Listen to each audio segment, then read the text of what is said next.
All right, so today we're going to talk about how you can start getting clients without posting on social media. In 2026, and more than likely in the future as well, people are going to get more involved with social media and they're going to believe that this is the core and most fundamental way of getting new clients on the internet. Of course, there's billions of people scrolling every day and interacting on social media. There's a lot of different interests, which now in 2026 is being called interest media because everything is divided based on your interest. For example, for me, I like gym, I like MMA, I like cars, and if I am scrolling on social media, that's what I'm going to see. So if you're a business owner and you want to get your content out there, your content has to essentially fall within the interest of someone who's searching on social media. And this is going to be very difficult, especially if you're not very much of a extrovert or someone who's very creative like me. I'm not much of an extrovert and I'm not that creative. I'm really good at numbers and doing things that are very concrete and make sense. So today I'm going to be teaching you guys how you can generate leads, generate new clients, get your phone to ring, email forms without having to depend on social media. And we're going to do this in a very predictable way where if you do this work, it is impossible that you do not start generating leads. I have students right now that are doing it, that went through my program, went through my training, and they have 13 reviews on one location and then 8 reviews on another one, and they're getting calls already. And what I would say is a very high ticket industry, such as real estate, okay? So first thing, guys, is understanding that you don't have to create demand. When you're posting on social media, you are creating demand. What I'm gonna teach you guys is to position yourself in front of demand that already exists. Demand already exists because people are already searching on Google. They're on ChatGPT, right? They're asking questions. They're searching for specific queries, right?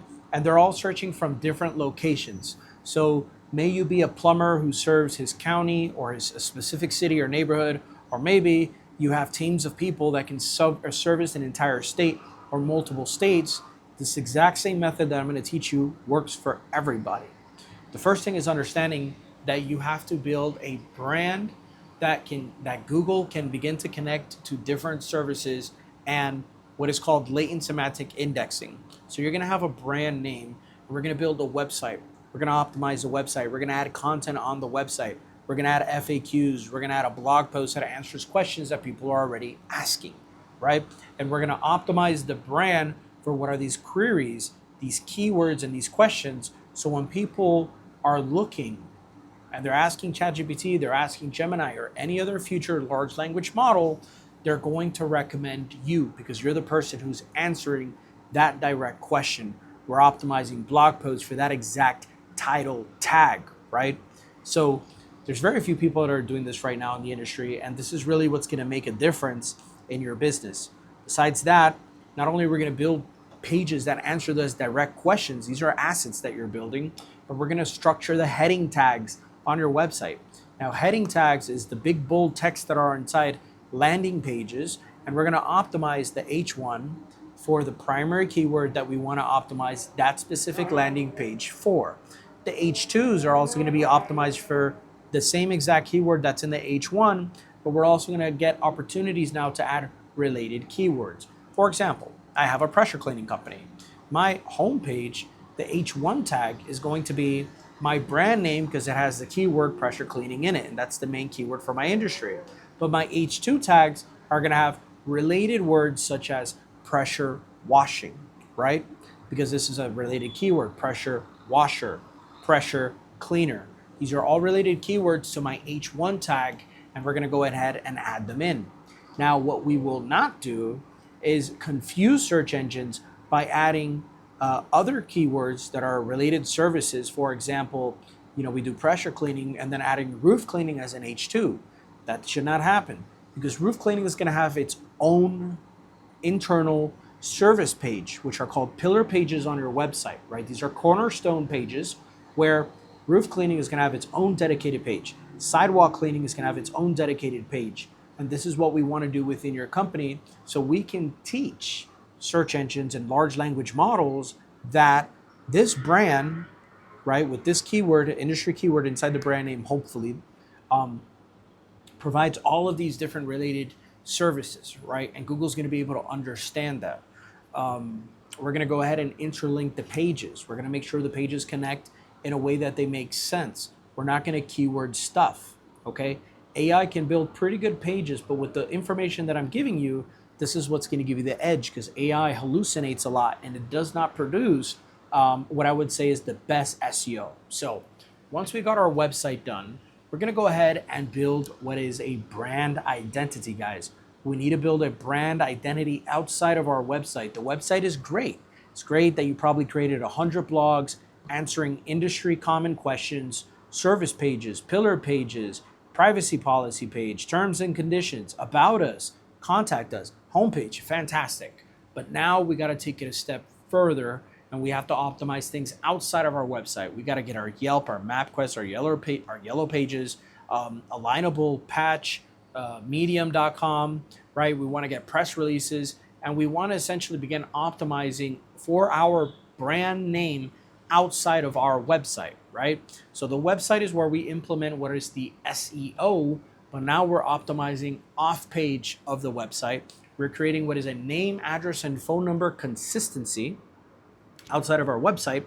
And this is going to help Google and other large language models build trust with our brand, okay? They need to build trust in understanding that the data is consistent. Consistent data builds trust on search engines, all right, as well as LLMs. And then after this, guys, we're going to connect all this together, right? YouTube, social media, it's going to be YouTube, Facebook, X. We're going to have Pinterest. We're going to have optimized images on all of these social media platforms. This is going to give us an opportunity to do image optimization. And I'm going to give you guys a hint. Google and large language models can read text. So images should have text on it. It should not just be a blank image. Optimize the file name. Optimize the alternative text if you're given the option, right? And this is going to help large language models and other search engines understand what your data is about. Even though now they're getting smarter and smarter, and it's possible in the future we won't have to do it, but still, for now, we still have to do it to teach them what images are and what's inside that image, okay? The next thing after this, guys, is we're getting really close to the end now because we're getting to the point where you're going to be able to start generating leads. And depending on what city you're in and how many competitors you have, the work that I've told you to do already might already result in you getting leads, okay? It's happened to me already in another business that I'm starting in Illinois. So then we're going to do maps verification. Google, Bing. Bing will automatically verify if you have your Google verified. And then Apple Maps is very important as well.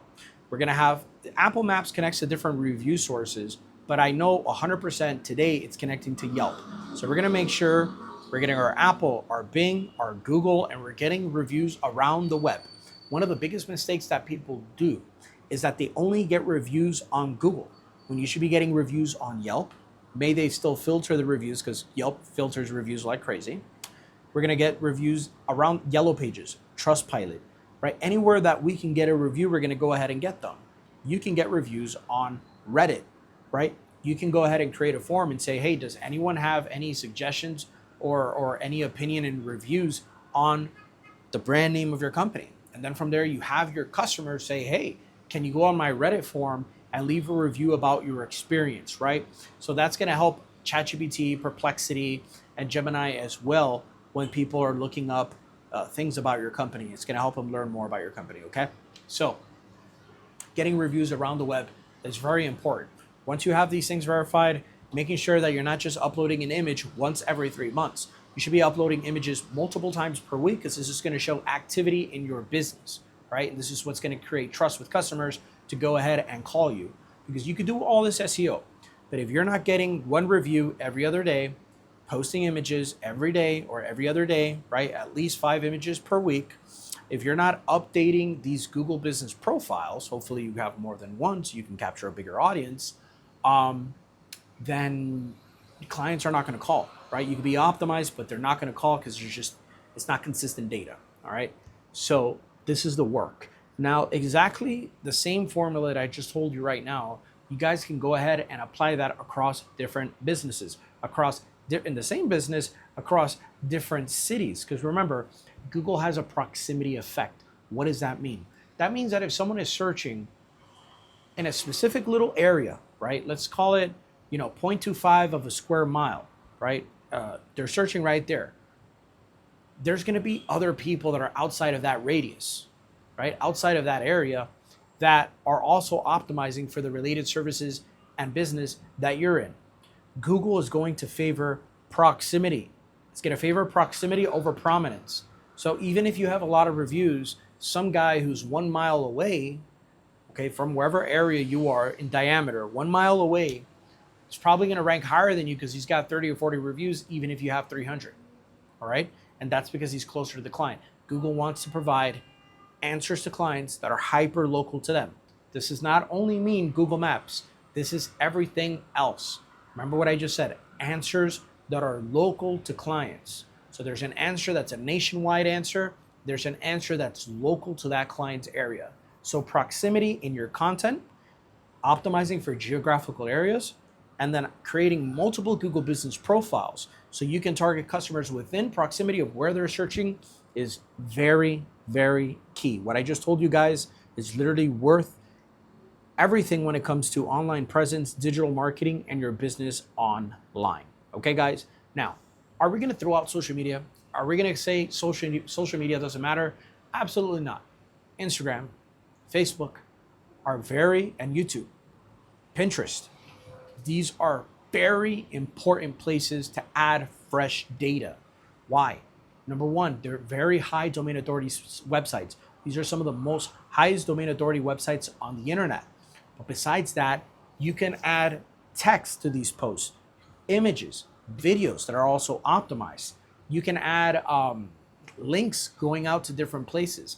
And even if that link is a no follow, even if it has no link juice because it's a no follow, it's still a link linking back to your domain, linking back to some place. And that's going to help build relevancy to that data for your domain. All right. So there's something that's called an SEO stack where essentially we get YouTube, Pinterest, Facebook, X.com, and they all kind of link to each other. And then the last one is going to link back to your website. And that last link from X to your website can go to a blog post, a service page, a location page, and all of these things is going to help Google understand that your brand either offers a new services a new location that you need to rank higher for, etc. guys. All right. This is how you generate leads. You first have to build the data. You have to build the brand on the website, then off page of the website, and then doing everything I told you to do after Google Business Profile verification. One of the biggest mistakes that people make is that they try to go straight to Google Business Profile verification before building a foundation.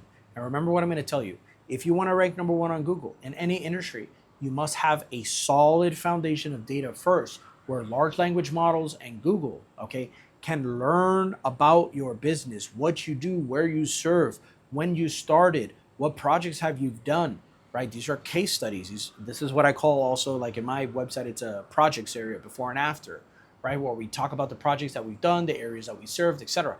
This is going to help them learn about your business. And then once you've done all of this stuff, now you go and you work on verification and you work on optimizing those maps, getting more reviews, and you're going to see how much faster you rank online. You're going to rank exponentially faster if you do it the way I'm telling you guys versus let me build a quick sloppy website, okay, on AI, and it's probably not going to be optimized. It's not going to have schema markups. It's not going to have interlinking. It's not going to have pillar pages, blog pages answering relevant questions, FAQs. It's not going to have any of this stuff. And then let me go and try to verify something on Google. Let me put 50 reviews and see if it works. That's not the way it works. That's not going to work. What works is when you have all the data created, laid out perfectly, just like I explained it to you guys, then you verify, right? Because Google already trusts your profile now, once you've done all this work. And now your Google Business Profile is going to begin to get thousands of impressions every single month for free, organic traffic. And that's when you start generating leads. All right, guys, see you in the next video.